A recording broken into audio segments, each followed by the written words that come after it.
तो hey guys, तो कैसे हैं आप सब। आई होप कि आप लोग बहुत ही अच्छे होंगे। मैं सोनल कुमार आप लोग का फिर से स्वागत करता हूं साइंस विद सोनल में।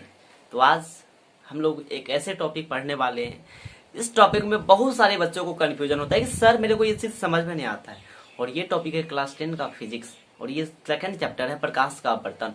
ये टॉपिक आपके माइंड में आज घुसा दूंगा, ठीक है भाई। तो सबसे पहले इस टॉपिक का नाम क्या है भाई सर? आप इतना मेरे को पहले से ही डरा रहे हो। तो मैं डरा नहीं रहा हूँ भाई, आप लोग को वही सिखा रहा हूँ कि बहुत सारे बच्चे के मन में डाउट होता है कि सर मेरे को ये समझ में नहीं आता ये टॉपिक, आप कैसे समझा पाओगे और मैं कैसे समझाऊंगा, क्योंकि मैं देहाती लौंडा हूँ भाई।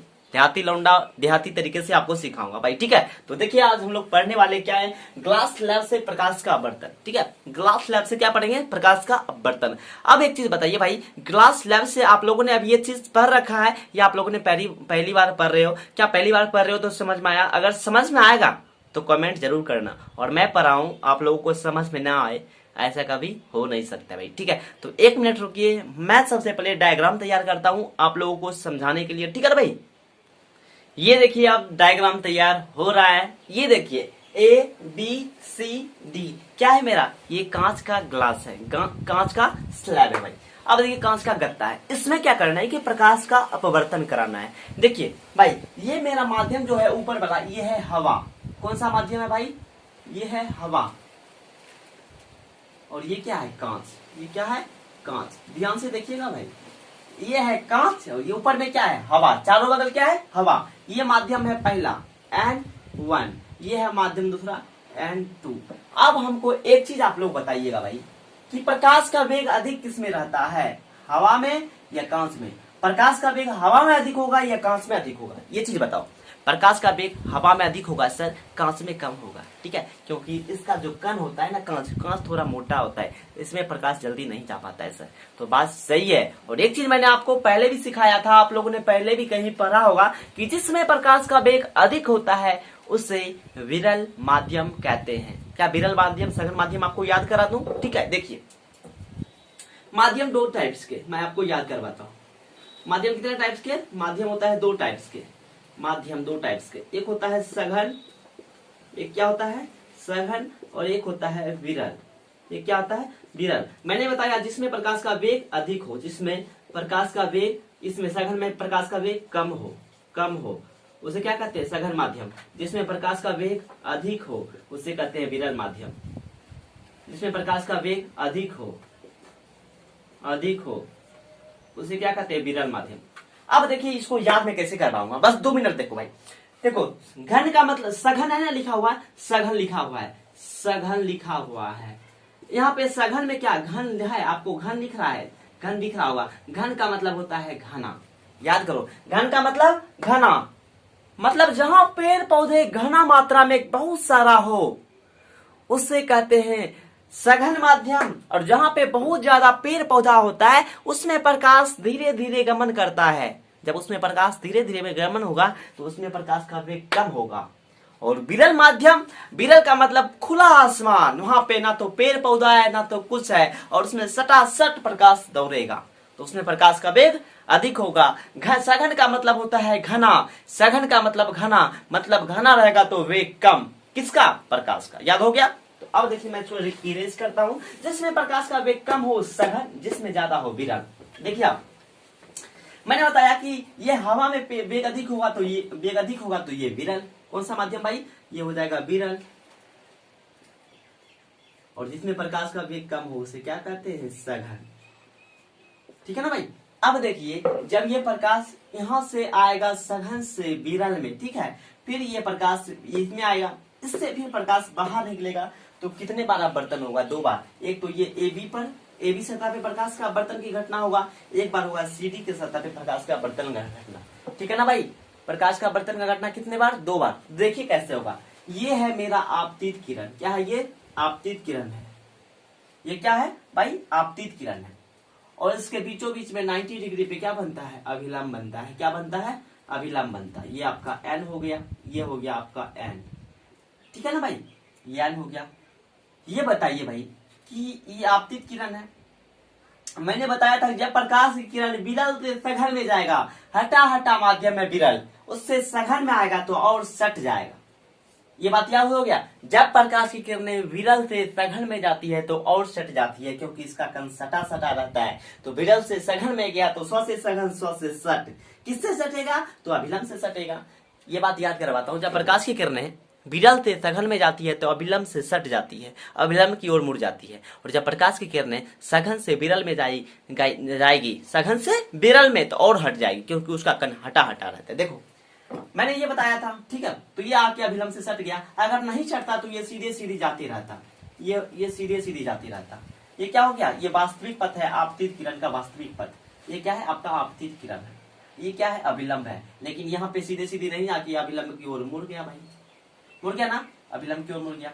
ये तो एक बार तो यहाँ पे अपवर्तन हुआ, ठीक है। और दूसरी बात फिर यहाँ 90 डिग्री का एंगल बन जाएगा। क्या बन जाएगा?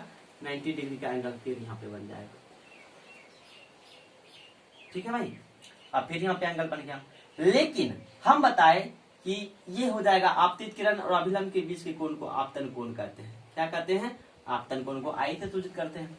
ये है अपवर्तित किरण। ये तो वास्तविक पथ है आपतित किरण का, तो इसे अपवर्तित किरण नहीं बोल सकते हैं। तो बोलेंगे किसको? इसको बोलेंगे अपवर्तित किरण, ठीक है ना भाई। ये अपवर्तित किरण हो गया। अपवर्तित किरण और अभिलंब के बीच के कोण को अपवर्तन कोण कहते हैं। क्या कहते हैं? परावर्तन कोण नहीं, अपवर्तन कोण। और अपवर्तन कोण को आर से सूचित करते हैं, ठीक है ना भाई। अगर ये आर है तो ये भी आर हो जाएगा, ये भी आर हो जाएगा। सर ये आर कैसे होगा बताइए? तो ये आर इसलिए होगा, देखिए यहाँ पे देखिए, अगर ये जेड है तो ये कोण आपस में और ये कोण आपस में बराबर होता है, ठीक है, एकांतर कोण से। यहाँ भी जेड बन रहा है, देखिए एन से लेकर ऊपर गए, ऊपर से यहाँ आए और यहाँ से इधर गए, तो एन नहीं बन गया। देखो तो ऊपर से यहाँ गया था, ऊपर से फिर यहाँ से यहाँ आया, फिर यहाँ से इधर आर गया, तो ये कोण आपस में, ये आर है तो ये भी आर दे दिया, ठीक है ना भाई। यही हुआ था यहाँ पे। चलो आगे देखो, ये आर हो गया।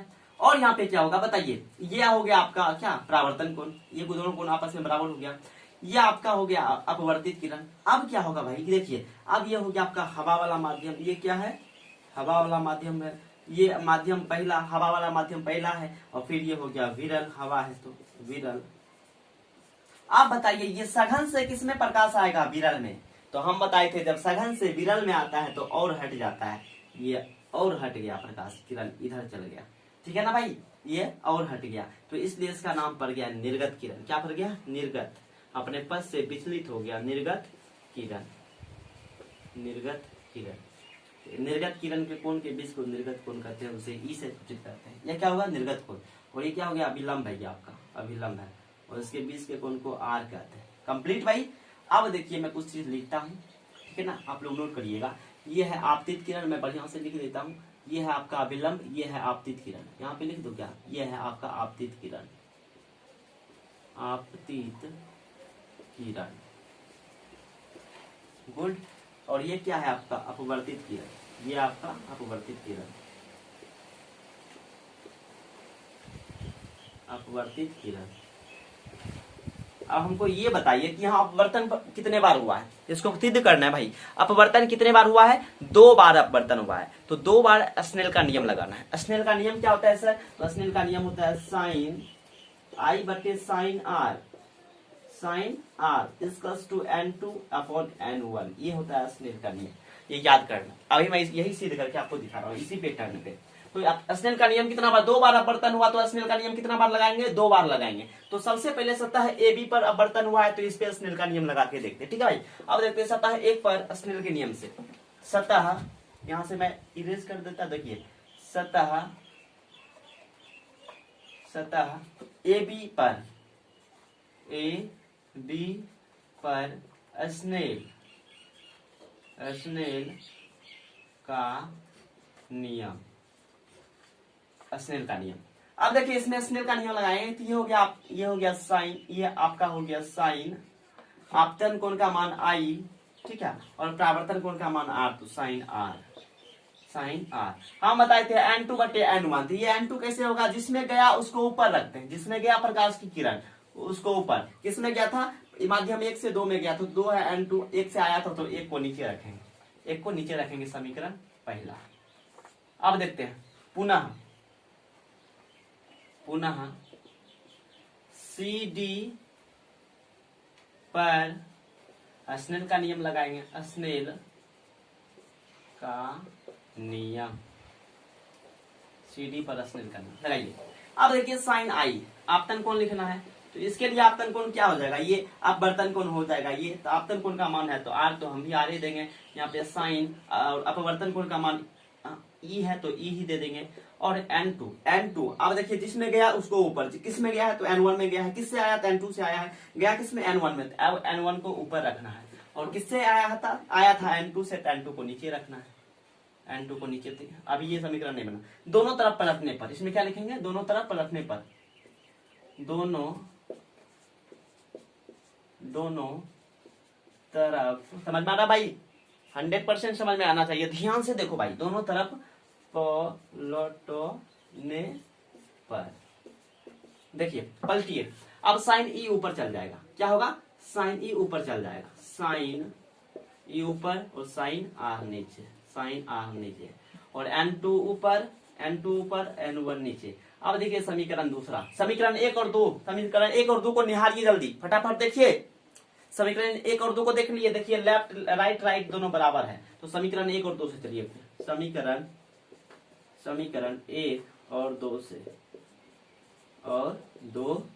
से चलिए, ये राइट बराबर है दोनों का, तो हम लेफ्ट क्या करेंगे, बराबर कर देंगे, लेफ्ट बराबर करेंगे, ये राइट सेम था, खत्म हो गया। अब लेफ्ट को उतारिए, साइन आई बटे sine r equals to sine e upon sine r, sine e upon sine r से साइन आर खत्म, देखिए साइन आई बराबर साइन ई, ये दोनों साइन खत्म, बच गया आई बराबर ई, प्रूव।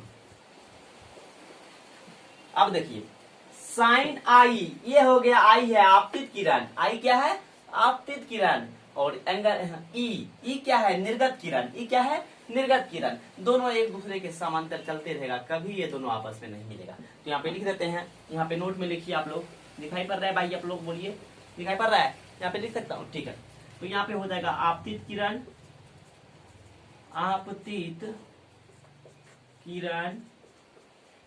समांतर होता है, समांतर का ये साइन हो गया, डबल लकीर, निर्गत किरण क्या है, समांतर है, निर्गत किरण, हमको यही प्रूव करना था, हो गया पूरा प्रूव। आप बताओ किसको समझ में आया, यहाँ पे बताओ जल्दी, चलो छापो इसको फटाफट पहले, उसके बाद बातचीत करते हैं भाई, छापो इसको, छाप लिए भाई।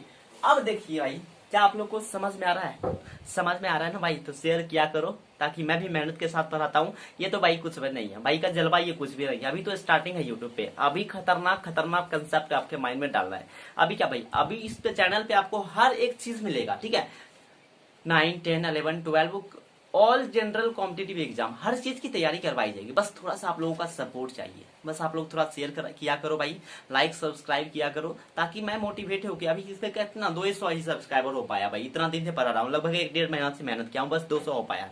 तो आप लोग थोड़ा शेयर किया भी करो अपने दोस्तों के साथ, अपने व्हाट्सएप ग्रुप में, अपने फेसबुक पे थोड़ा शेयर किया करो भाई, इतना छोटा सा भाई मेहनत करता है ना, ठीक है, छोटा भाई मेहनत कर रहा है, तो भाई बड़ा भाई आपका मेहनत कर रहा है, तो छोटे भाई जो 9, 10 में पढ़ रहे भाई आप लोग, तो थोड़ा शेयर किया करो ना, हमको भी थोड़ा मजा आएगा भाई। क्या आपके भाई लग रहा है कि आपके पीछे मेहनत कर रहा है, तो आप इसको याद कर लो भाई, क्योंकि याद क्या करना भाई, एक बार समझ के 1 से 2 बार आप रिवीजन कर लो, जब तक रिवीजन नहीं करोगे ना भाई, तो कुछ हो पाएगा, बताओ, कुछ भी नहीं हो पाता है।